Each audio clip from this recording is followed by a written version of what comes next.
স্বাগতম জনাইছোঁ এইটো ইউটিউব চেনেলত। এইটো ভিডিঅ'ত আলোচনা কৰা হৈছে ক্লাছ 10ৰ ছায়েন্সৰ চেপ্টাৰ নম্বৰ 16, যাৰ নাম হৈছে প্ৰাকৃতিক সম্পদৰ ব্যৱস্থাপনা, মেনেজমেণ্ট অফ নেচাৰেল ৰিচোৰ্চেছ। তো এইটো ভিডিঅ'ত গোটেই পাঠভিত্তিক প্ৰশ্নৰ লগতে অনুসৰণি প্ৰশ্নখিনি পাই যাবা, প্ৰশ্নোত্তৰখিনি পাই যাবা। চ' ভিডিঅ'টো শেষলৈকে নিশ্চয় চাই থাকিবা আৰু চেনেলটো ছাবস্ক্ৰাইব কৰি দিবা। তো চোৱা, আৰু ভিডিঅ'টো ক'ৰ পৰা চাই আছা নিশ্চয় কমেণ্ট কৰি জনাবা। এতিয়া আমি চাম পোনপ্ৰথমে পাঠভিত্তিক প্ৰশ্ন। তো যিখিনি পাঠভিত্তিক প্ৰশ্ন তোমাৰ কিতাপৰ পেজ নাম্বাৰ 269ত দিয়া আছে। তো চোৱা, যে পৰিৱেশ হিতকী হ'বলৈ হ'লে তুমি কি কি অভ্যাসৰ পৰিৱৰ্তন কৰিব পাৰা। যে কি লিখিবা তেতিয়াহ'লে, যে পৰিৱেশৰ প্ৰদূষণমুক্ত, যে পৰিৱেশ দূষণমুক্ত কৰাৰ বাবে, যে আৱৰ্জনাবোৰ য'তে ত'তে পেলাব নালাগে, নিৰ্দিষ্ট ঠাইত জমা কৰি আৰু সেই নিৰ্দিষ্ট সময়ৰ মূৰে মূৰে আঁতৰাই দিয়াৰ ব্যৱস্থা কৰা উচিত।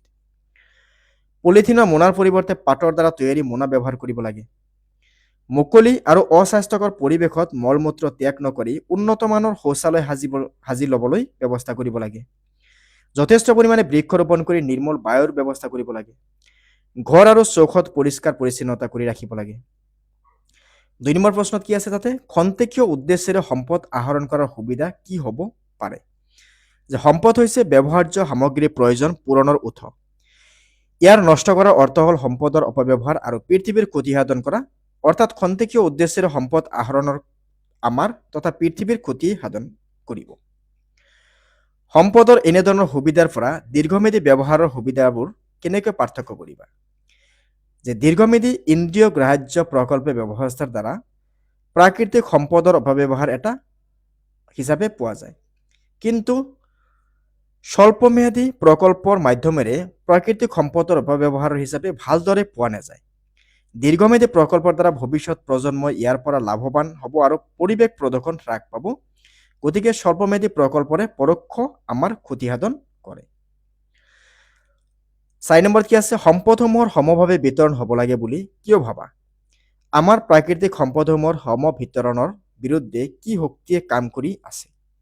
কি লিখিবা, যে যদি সম্পদৰ নিৰপেক্ষ বিতৰণ হয় তেতিয়া প্ৰতিজন ব্যক্তিৰ নিকট সম্পদৰ সহজ উপায়ে পোৱা যাব আৰু সম্পদ মূল্য সুলভ হ'ব।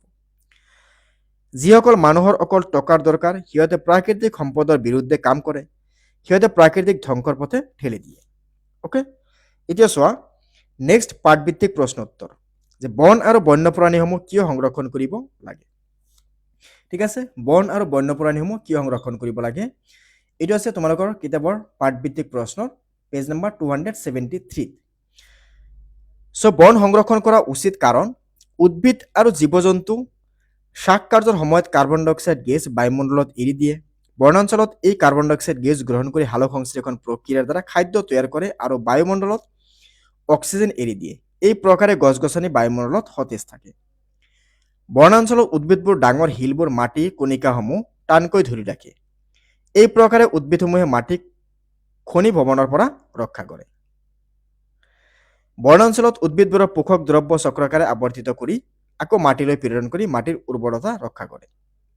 বনাঞ্চলত ভূপৃষ্ঠৰ পানীৰ পৰিমাণ বৃদ্ধি কৰে। বনাঞ্চলত জীৱ জন্তুক বাসস্থান হিচাপে প্ৰদান কৰে। চ' 5 মাৰ্কৰ আহিলে তোমালোকে ইয়াৰ পৰা 5টা পইণ্ট লিখি দিলে হৈ যাব, 3 মাৰ্ক আহিলে 3টা পইণ্ট লিখি দিলে হৈ যাব। তো বনাঞ্চলৰ পৰা ঔষধি গছ আদি পোৱা যায়। বন্যপ্ৰাণীসমূহ সংৰক্ষণ কৰা অতি প্ৰয়োজনীয় কাৰণবোৰ হ'ল, ই পৰিস্থিতি তন্ত্ৰক ৰক্ষা কৰে।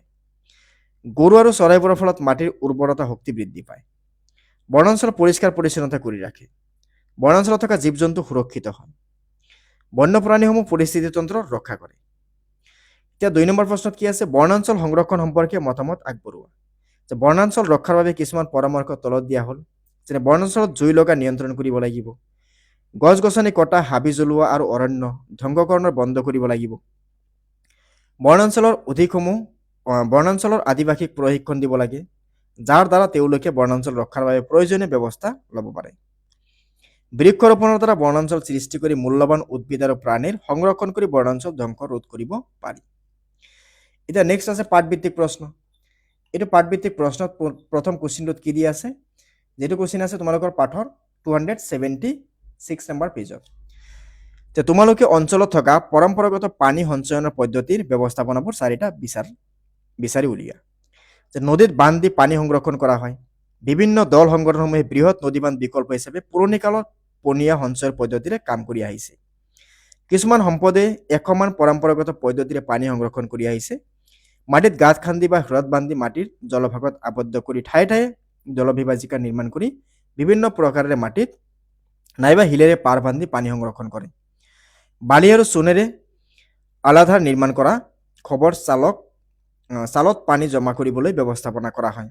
এনেধৰণৰ ফলত ভূগৰ্ভৰ জলভাগৰ স্তৰ বৃদ্ধি হৈছে আৰু আনকি নদীয়ে পূৰ্ণ জীৱন লাভ কৰিছে। আমাৰ অঞ্চলত হ্ৰদ বান্ধি জলভাগ সঞ্চয় কৰা হয়, মানে পানী জমা কৰা হয়। 2 নম্বৰ প্ৰশ্নত কি আছে? পাহাৰীয়া অঞ্চলত বা সমতল অঞ্চলত বা মালভূমি অঞ্চলত পৰম্পৰাগত পানী সঞ্চয়ন পদ্ধতিবোৰৰ মাজত তুলনা কৰা। যে পাহাৰ পৰ্বত থকা জলসঞ্চয়ন পদ্ধতিসমূহত সমতল আৰু মালভূমি অঞ্চলত থকা জলসম্পদসমূহ পদ্ধতি পৃথক। যেনে হিমাচল প্ৰদেশৰ পাহাৰীয়া অঞ্চলত থকা স্থানীয় জলসঞ্চয়ন ব্যৱস্থাত লোকৰ দ্বাৰা তৈয়াৰী কেনেলৰ মাধ্যমতে পানী গ্ৰাম্য শস্য ক্ষেত্ৰত দিয়া হয়। কিন্তু সমতল অঞ্চলত পানী নানা প্ৰকাৰে জলাধাৰত জমা কৰি ৰখা হয় আৰু এই পানী সময়তে শস্য ক্ষেত্ৰত দিয়া হয়। তাৰপিছত কি আছে? 3 নম্বৰ প্ৰশ্ন, তোমালোকৰ স্থানীয় অঞ্চলৰ পানীৰ উৎসবোৰ বিচাৰি উলিয়া আৰু সকলো মানুহে বাস কৰা সেই অঞ্চলত পানীৰ প্ৰচুৰ পৰিমাণে পায়নে? যে আমাৰ অঞ্চলত বিশুদ্ধ পানীৰ উৎস হ'ল পৌৰ নিগমৰ দ্বাৰা যোগান ধৰা পানী, নদ নদী, কুঁৱা আদিৰ পৰা পানী সংগ্ৰহ কৰি বিশুদ্ধ কৰি ব্যৱহাৰ কৰা হয়। কিন্তু গ্ৰীষ্মকালত জলপৃষ্ঠ নামি যোৱাৰ বাবে পানীৰ অভাৱ ঘটে। ঠিক আছে, এতিয়া চোৱা, নেক্সট আছে আমাৰ কেইটামান পাঠভিত্তিক অনুশীলনীৰ প্ৰশ্ন। তো পোনপ্ৰথমে যদি চাওঁ আমি কুৱেশ্যন নম্বৰ 1ত কি কৈছে? যে পৰিৱেশ ক্ষমতা ৰক্ষাৰ কাৰণে ঘৰখন কেনেধৰণে পৰিৱৰ্তনৰ পৰামৰ্শ আগবঢ়াবা। যে কি লিখিবা? যে নাম্বাৰ 1ত পানীৰ অপচয় কম কৰাৰ বাবে টেপ ভালদৰে বন্ধ কৰিব লাগে। কাপোৰ ধোৱা মেচিনত ব্যৱহাৰ কৰা পানী আকৌ ব্যৱহাৰ কৰিব লাগে। প্ৰয়োজনীয় CFL বাল্ব ব্যৱহাৰ কৰিব লাগে। সৌৰ কুকাৰ, সৌৰ জল উত্তাপক ব্যৱহাৰ কৰিব লাগে। বিদ্যুৎ শক্তিৰ বাবে সৌৰ কুক ব্যৱহাৰ কৰিব লাগে, মানে সোলাৰ ব্যৱহাৰ কৰিব লাগে। যিবোৰ বস্তু পুনৰাই ব্যৱহাৰ কৰা যায় সেইবোৰ বস্তু পেলাব নালাগে। 2 নম্বৰ প্ৰশ্নত কি কৈছে? যে পৰিৱেশৰ ক্ষমতা ৰক্ষাৰ কাৰণে তোমালোকৰ বিদ্যালয়ত কেনেধৰণৰ পৰিৱৰ্তন পৰামৰ্শ দিবা। তো 1 নম্বৰত কি লিখিবা? বৰ্জিত কাগজবোৰ আকৌ ব্যৱহাৰ কৰিব লাগে। প্লাষ্টিক কম ব্যৱহাৰ কৰি কৰিবলৈ ছাত্ৰ ছাত্ৰীক উপদেশ দিব লাগে। বিদ্যালয়ৰ চতুৰ্পাশে মানে চাৰিওফালে বৃক্ষ ৰোপণ কৰিব লাগে। গছৰ পাত, ফল মূল আৰু শাক পাচলি বাকলিবোৰ পচন ঘটাই জৈৱ সাৰ তৈয়াৰ কৰিব লাগে। স্কুল ঘৰত অধিক সংখ্যক খিৰিকী ৰাখিব লাগে যাতে অধিক সূৰ্যৰ পোহৰ আহিব পাৰে। মাজে মাজে বিদ্যালয়ৰ পৰিৱেশ সম্পৰ্কে সজাগতাৰ বাবে আলোচনা কৰিব লাগে। 3 নম্বৰ প্ৰশ্নত কি কৈছে? যে এই অধ্যায়ত আমি দেখিলোঁ যে বন্যপ্ৰাণীৰ প্ৰধানকৈ 4টা অংশীদাৰ আছে। এইবোৰৰ ভিতৰত কোনটো অংশীদাৰ বন্য সম্পদৰ ব্যৱস্থাপনাৰ বিষয়ে সিদ্ধান্ত ল'ব পৰা কীৰ্তত্ব থাকিব লাগে? তুমি কিয় তেনেকৈ ভাবা লিখা। তো চোৱা, বন্যপ্ৰাণী আৰু বনাঞ্চলৰ ৰক্ষণাবেক্ষণ প্ৰধান 4 ধৰণৰ অংশীদাৰ বা ৰক্ষাকাৰী হ'ল যে বনাঞ্চলৰ চাৰিকাষৰ মানুহ আৰু সিহঁতৰ বনাঞ্চলত উৎপন্ন হোৱা বস্তুৰ ওপৰত নিৰ্ভৰ কৰে। বনজ সম্পদ সংৰক্ষণকাৰী চৰকাৰী ব্যক্তিসকল, সৰু ডাঙৰ উদ্যোগিক সংস্থা যিবোৰ বনজ সম্পদৰ ওপৰত নিৰ্ভৰ কৰে। প্ৰাকৃতিবিদসকলো প্ৰাকৃতিক সংৰক্ষণ কৰিব বিচাৰে সিহঁতৰ মূল্যৱান উপদেশৰ মাধ্যমে। মই ভাবোঁ বনাঞ্চল চাৰিওকাষৰ অধিবাসী সকলৰ বনজ সম্পদৰ ৰক্ষণাবেক্ষণৰ দায়িত্ব দিব লাগে, কাৰণ সিহঁতৰ বংশ পৰম্পৰাই এই অঞ্চলত বসবাস কৰি আৰু সিহঁতে বনাঞ্চলৰ ভাল বেয়া ভালদৰে বুজি পায়। এতিয়া তুমি এটা কাম কৰিবা, কমেণ্টত জনাবাচোন অসমৰ অৰণ্য মানৱ বুলি কাক জনা যায়। ঠিক আছে, এইটো বস্তু জনাবা কমেণ্ট কৰি যে অসমৰ অৰণ্য মানৱ বুলি কাক জনা যায়। তাৰপিছত চোৱা, কুৱেশ্যন নম্বৰ 4ত কি কৈছে? যে তলত এইটো তলত এইটো টাইপিং মিষ্টেক হৈ আছে। যে তলৰ সম্পদসমূহৰ ওপৰত এজন সাধাৰণ ব্যক্তি হিচাপে কেনেধৰণৰ ব্যৱস্থাপনা দায়িত্ব ল'বা। বন আৰু বন্যপ্ৰাণী, যে বন আৰু বন্যপ্ৰাণীৰ ক্ষেত্ৰত কম কাগজ ব্যৱহাৰ কৰিব লাগে, কাৰণ গছৰ পৰা কাগজ তৈয়াৰী হয়, মানে বাঁহৰ পৰা। জীৱ জন্তু হত্যা কৰি নোমযুক্ত ছাল, চামৰা, দীঘলীয়া দাঁত, শিং আদিৰ পৰা নানান ধৰণৰ বস্তু তৈয়াৰ কৰা হয়। এই বস্তুবোৰ ক্ৰয় কৰিব নালাগে। চোৰাং চিকাৰী আদিৰ বিৰুদ্ধে সজাগতা সৃষ্টি কৰিব লাগে। নেক্সট কি আছে? জলসম্পদ। যে পানীৰ অপচয় বন্ধ কৰিব লাগে। খেতি বাতিৰ কাৰণে বৰষুণৰ পানী সংৰক্ষণ কৰিব লাগে। মানুহক পানী সংৰক্ষণৰ বাবে সচেতন কৰিব লাগে। 3 নম্বৰত কি আছে? কয়লা আৰু পেট্ৰলিয়াম। যে চৰকাৰী যান বাহন ব্যৱহাৰ কৰা উচিত। যান বাহনত CNG ব্যৱহাৰ কৰিব লাগে। বিদ্যুতিক বাল্ব, বাতি, ফেন আদি যেতিয়া প্ৰয়োজন নহয় তেতিয়া ছুইচ বন্ধ কৰি ৰখা উচিত। কম হিটাৰ, বাতানুকূল যন্ত্ৰ মানে AC, কম ব্যৱহাৰ কৰা উচিত। ফলস্বৰূপে কয়লা আৰু পেট্ৰলিয়াম কম খৰচ হ'ব, বিদ্যুতৰ অপচয় বন্ধ কৰিব লাগে। তাৰপিছত নেক্সট কুৱেশ্যন নম্বৰ 5 আছে যে তুমি এজন সাধাৰণ ব্যক্তি হিচাপে বিভিন্ন ধৰণৰ প্ৰাকৃতিক সম্পদবোৰ ব্যৱহাৰ কম কৰিবলৈ কি কৰিবা? যে আমাৰ প্ৰাকৃতিক সম্পদ যেনেকৈ বন আৰু বন্যপ্ৰাণীৰ পানী, কয়লা আৰু পেট্ৰলিয়াম ইন্ধনসমূহ সুপৰিকল্পিতভাৱে ব্যৱহাৰ কৰিব লাগে। মানে নিয়মিতভাৱে বা মিতব্যয়ী হিচাপে আমি ব্যৱহাৰ কৰিব লাগে। তিনিটা নীতি হ'ল ৰিডিউচ, ৰিইউজ আৰু ৰিচাইকেল। দ্বাৰা পৰিৱেশৰ ওপৰত হেঁচা কম কৰিব পাৰোঁ। তাৰপিছত কি আছে চোৱা, ৰিডিউচ। যে প্ৰয়োজন অনুযায়ী লাইট, ফেন আদিবোৰ ব্যৱহাৰ কৰিব লাগে। যান বাহন কম ব্যৱহাৰ কৰা উচিত বা পাব্লিক ট্ৰান্সপোৰ্ট ব্যৱহাৰ কৰা উচিত। পুনৰবৰ্তন বা ৰিচাইকেল, যে কাগজ, প্লাষ্টিক, কাগজ, মাছ আৰু ধাতু আদি সংগ্ৰহ কৰি এই বস্তুবোৰ বেলেগ বেলেগ বস্তু তৈয়াৰ কৰিব পাৰি, আকৌ ব্যৱহাৰ কৰা কাৰ্য কৰিব পাৰি। পুনৰ ব্যৱহাৰ মানে ৰিইউজ, যে ই পুনৰবৰ্তনতকৈ উত্তম। যেনেকৈ এটা ব্যৱহৃত থাম ওলোটাই আকৌ ব্যৱহাৰ কৰিব পাৰি। প্লাষ্টিক আৰু কাঁচৰ পাত্ৰ, বটল আদি পুনৰাই ব্যৱহাৰ কৰা যায়।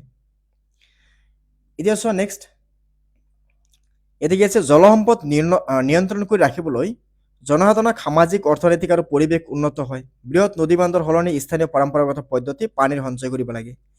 স্থানীয় সম্পদৰ নিয়ন্ত্ৰণ দায়িত্ব স্থানীয় জনসাধাৰণৰ ওপৰত ন্যস্ত কৰিব লাগে। 4 নম্বৰত কি আছে, জীৱাশ্ম ইন্ধন, কয়লা আৰু পেট্ৰলিয়াম এই সময়ত শূন্য হৈ যাব। এইকাৰণে এইবোৰ আমি দহন কৰি আছোঁ। এইবোৰ দহনৰ ফলত পৰিৱেশ প্ৰদূষণ হৈ আছে। সেইকাৰণে এই সম্পদবোৰ সুবিবেচনাৰে ব্যৱহাৰ কৰিব লাগে। মানে পেট্ৰলিয়াম হওক বা হয়তো আমাৰ ডিজেল হওক বা কেৰচিন হওক, এইবোৰ কি হ'ব, এটা সময়ত শেষ হৈ যাব। সেই আমি নিয়মমতে বা আমি ইয়াৰ সৎ ব্যৱহাৰ কৰিব লাগে, যেতিয়া তেতিয়া আমি ব্যৱহাৰ কৰিব নালাগে। তো চোৱা নাম্বাৰ 6ত কি আছে, যোৱা এটা সপ্তাহ ধৰি তুমি কেনেধৰণৰ কাৰ্যপন্থা হাতত লৈছা তাৰ এটা তালিকা প্ৰস্তুত কৰা।